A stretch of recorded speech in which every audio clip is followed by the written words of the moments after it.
When I close my eyes, I see your smile, and I'm in love. I just hate it when you got a song in your head for like a week and you just can't get it out. I'll give anyone a guess who can guess who that song is. You'll never get it. You'll never get it.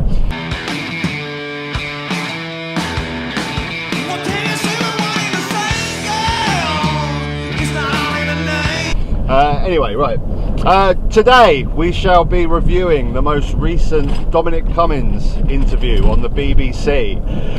Dominic Cummings, for those of you that don't know, is the Prime Minister's chief advisor, well he was, during the Brexit campaign, but most importantly over the past year with the coronavirus pandemic. Now, Dominic Cummings is a proven liar. We know he lied when he broke lockdown laws last year, and he is here to spill the beans on the Conservative government's handling of the coronavirus, and more importantly, Boris Johnson's handling of it. So, can we trust this guy? We know he's a liar. That's the main thing we need to look at in this interview, really.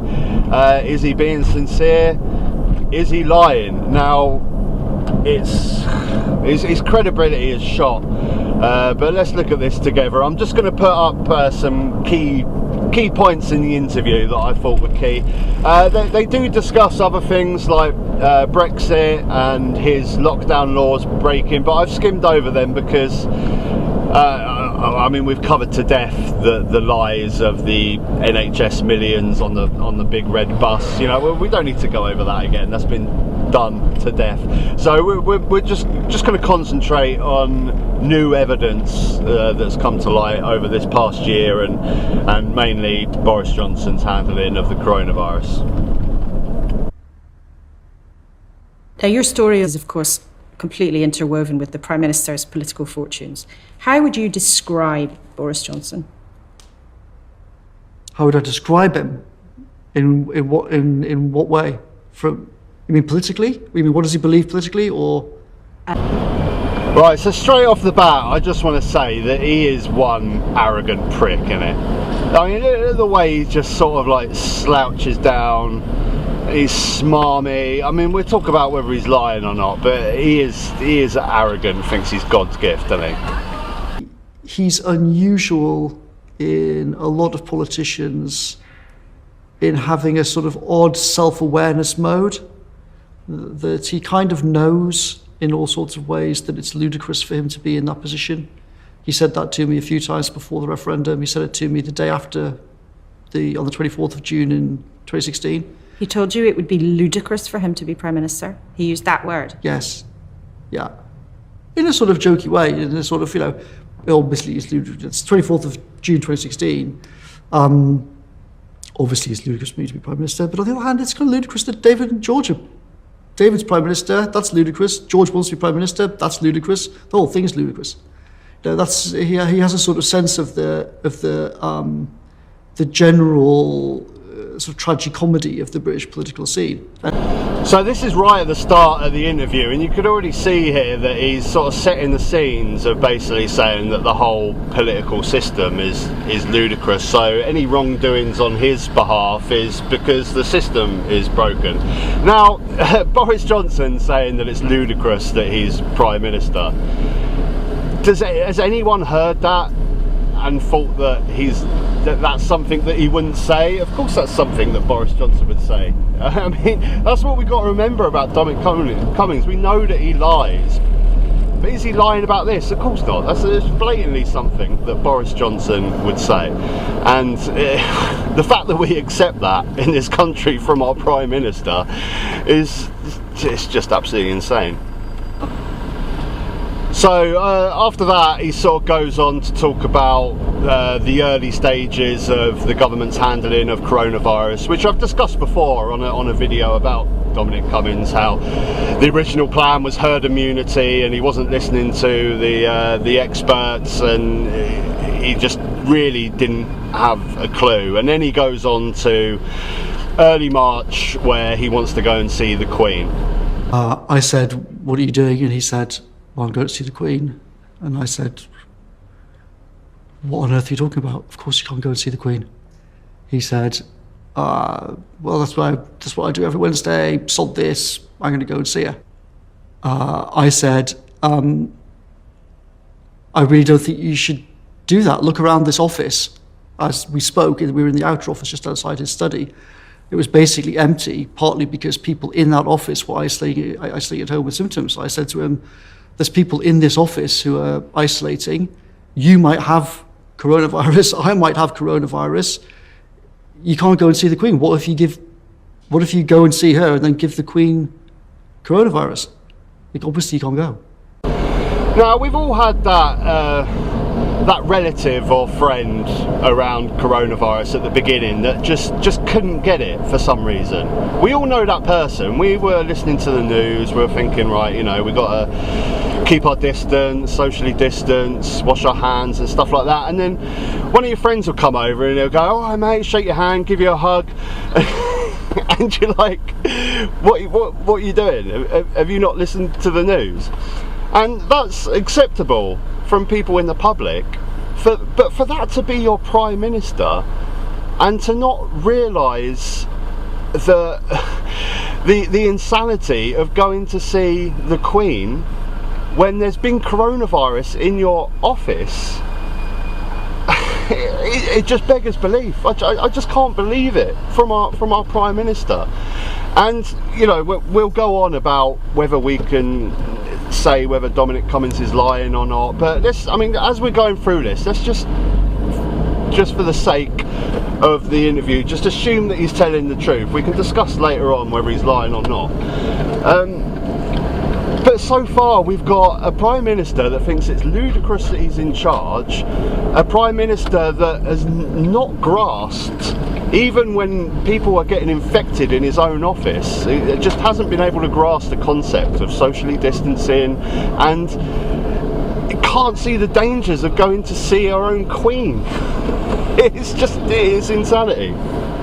To be completely clear about what you're saying, that by the middle of September, you, Chris Whitty, Patrick Vallance, other people in the government are trying to push Boris Johnson to bring back restrictions.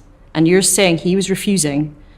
Essentially, yes. It was because a combination of Starmer had said it should happen, and therefore the Prime Minister felt it would be politically disastrous for him just to suddenly admit that Starmer had been right.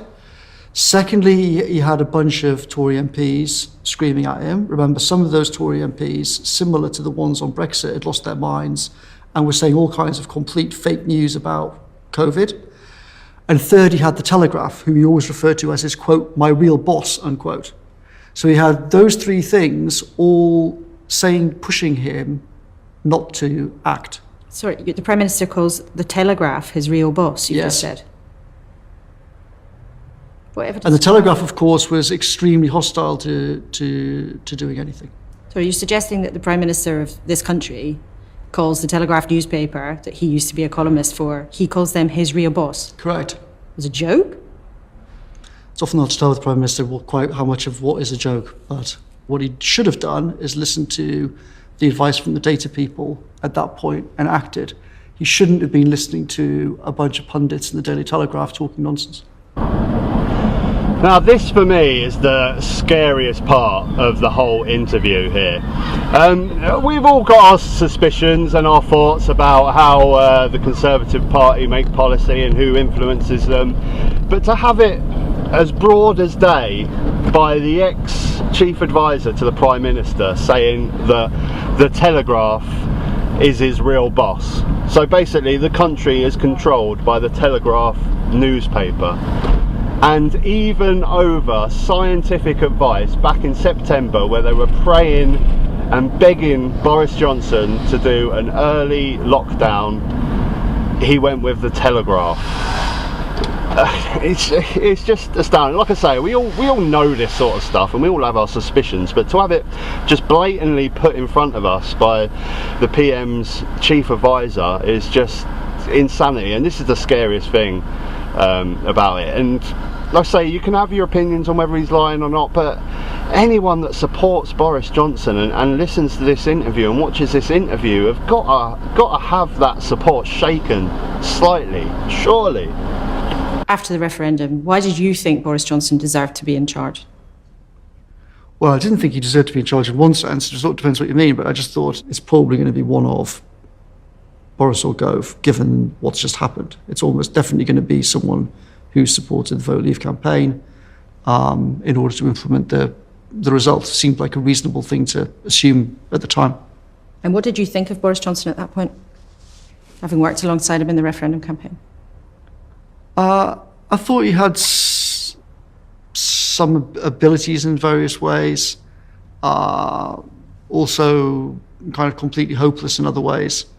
If you felt he wasn't up to it, as you clearly did, why on earth then was it the right thing to push him to be Prime Minister? Why was that the right thing to do? There are many, many people I know personally who I'd much prefer to see in number 10, but that wasn't a practical possibility for me. I also thought that precisely because Boris knows that in lots of ways he obviously shouldn't be Prime Minister, he knows that he needs help, he knows that he needs to bring in various people to help him, that also provides an opportunity to push the country in a much more positive direction. What you're saying, he was so useless that you were able to get him to do what you wanted?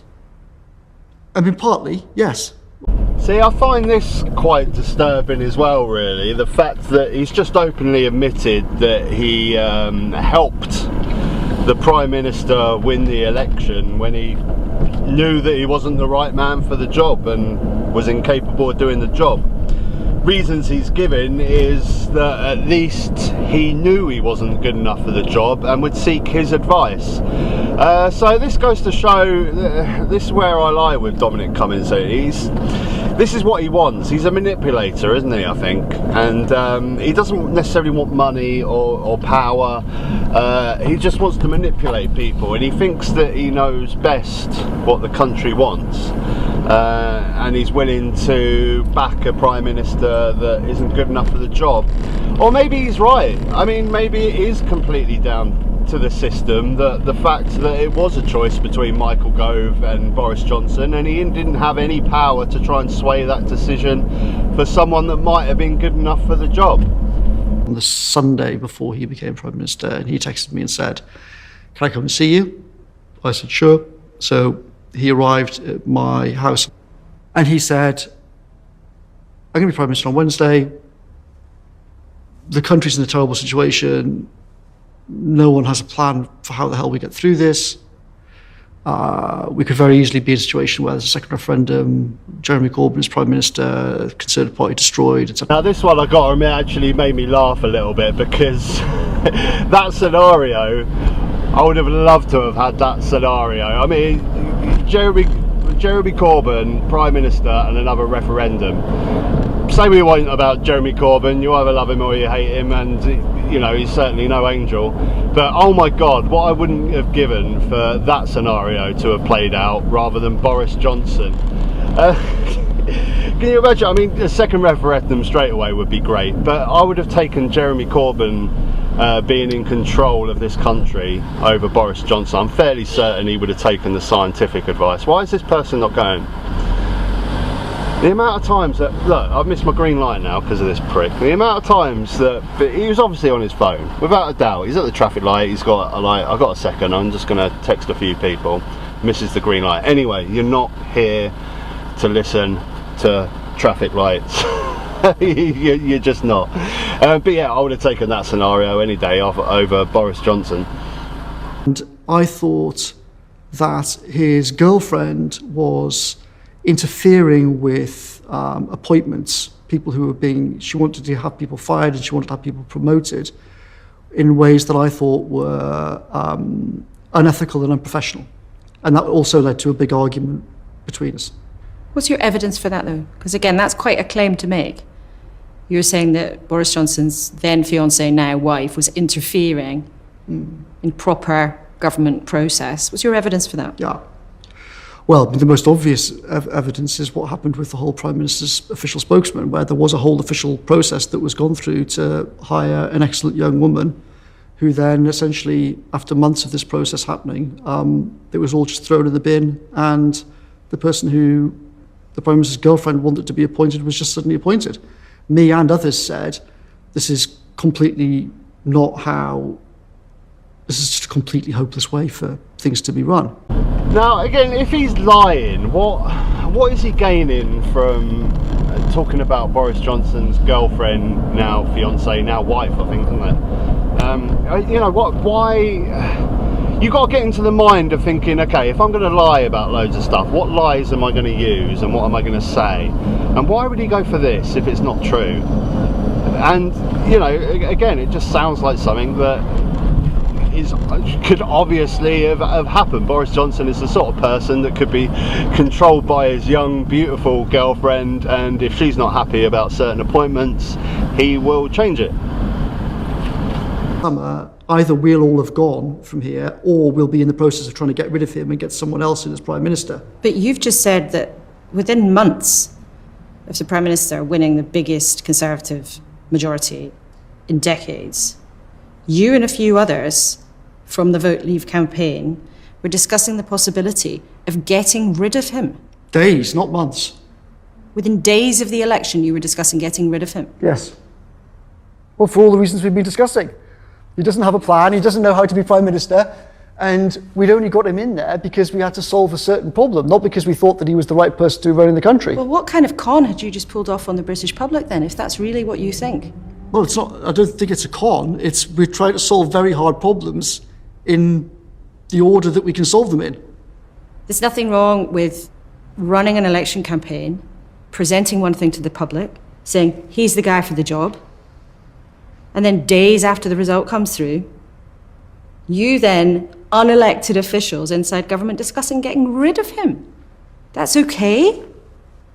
Well, I'd say that's politics. So again, this is his out, isn't it? That whole conversation there of basically, why are you standing by this person when you know he's not good enough to do the job, you know he's useless at the job, but you helped to get him elected? And his constant out is, it's the system is to blame. I done the best of what I could with the system that was in front of me. That's his out, constantly. Right, so, I mean, to summarise, that's probably all the clips I'm going to show. They're the main things that stood out for me in this interview. And like I said, what you need to determine from this is, first up, is he lying? If he is lying, why? And what he has to gain. With all politicians, all people in politics, what does he want? He's there because he wants something.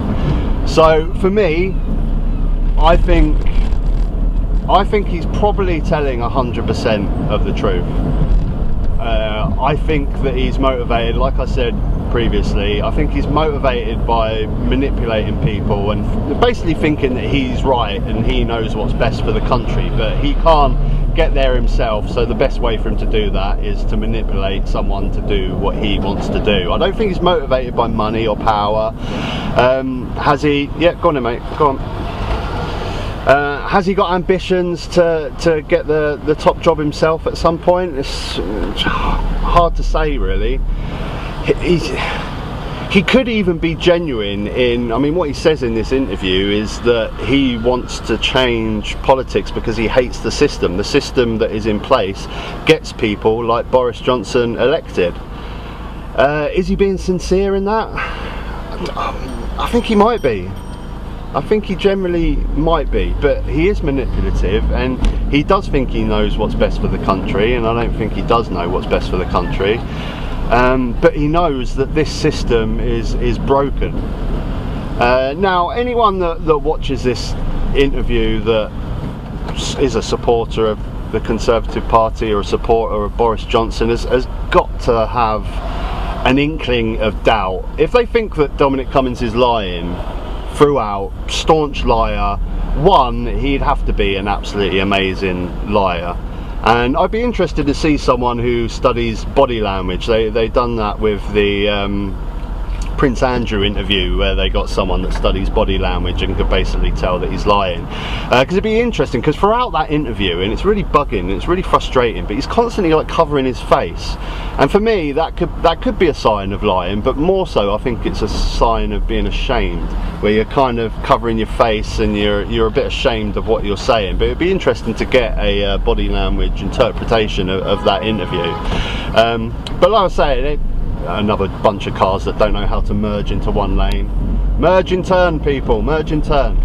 But yeah, any Boris Johnson supporters that think that this guy is just outright lying, he's got to be one incredible liar. And some of the stories, I mean, if all these stories are not true, they're talking about the girlfriend, they're saying that Boris Johnson thinks that it's ludicrous that he's in charge and he's not the right person for the job. You know, these are all crazy accusations. You've got to have a hell of a good imagination to come up with these lies, if they are lies, and really detailed. You'd have to plan this interview. So yeah, I think he's telling the truth. I think everything he says is telling the truth. Do I like him? No, of course I don't. Is he a liar? Yeah, of course he is. But I think he's being sincere in this interview. I do think he's sincere in the belief that he thinks the system is broken and needs to be changed. That's my thoughts, really. But a very interesting interview. And is everyone going to see it? Probably not. It will probably go. The newspapers aren't reporting on it at all, and if they do, they're just commentating on Cummings' credibility. That's all. They're not really talking about the actual details of the interview.